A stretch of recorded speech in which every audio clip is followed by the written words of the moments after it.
పోర్టులతో 10,00,000 ఉద్యోగాలు. ఇది ఆంధ్రజ్యోతి లోపల పేజీలో రాసుకొచ్చిన విషయం. రాష్ట్రంలో సరుకు రవాణా రంగానికి మౌలిక వసతులు కల్పించేందుకు 20,000 కోట్లకు పైగా పెట్టుబడులు పెడుతున్నాం అని రోడ్లు, భవనాలు, మౌలిక వసతులు పెట్టుబడుల శాఖ మంత్రి బీసీ జనార్దన్ రెడ్డి చెప్పారు. సిఐఏ ఆధ్వర్యంలో విశాఖపట్నం శుక్రవారం నిర్వహించిన పోర్టు లాజిస్టిక్స్ సమావేశంలో ముఖ్య అతిథిగా పాల్గొన్నారు. పోర్టు రాష్ట్ర జీఎస్డీపీలో 5% పైగా వాటా సమకూరుస్తున్నాయి. కొత్త పోర్టుల నిర్మాణంతో 10,00,000 మందికి ఉద్యోగ అవకాశాలు లభించబోతున్నాయి. మార్చితో ముగిసిన ఆర్థిక సంవత్సరంలో విశాఖ పోర్టు 82.62 మిలియన్ టన్నులు, కృష్ణపట్నం, గంగవరం పోర్టులు కలిపి 54 మిలియన్ టన్నులు కార్గో హ్యాండ్లింగ్ చేసినాయి. బద్వేలు, నెల్లూరు, విశాఖపట్నం, చెన్నై ఇండస్ట్రియల్ కారిడార్ తదితర 1,040 కిలోమీటర్ల రహదారుల కనెక్టివిటీకి 20,000 కోట్లకు పైగా వెచ్చిస్తున్నాం.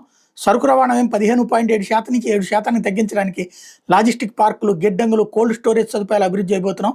దుగ్గరాజపట్నం షిప్ బిల్డింగ్ సెంటర్ వస్తుంది. అక్కడ 35,000 మందికి ఉద్యోగ అవకాశాలు వస్తాయని చెప్పుకొచ్చారు. AP maritime board chairman Damacharla Satyanarayana మాట్లాడుతూ రాష్ట్రంలో కొత్త పోర్టుల్ని రోడ్లు, రైలు మార్గాలతో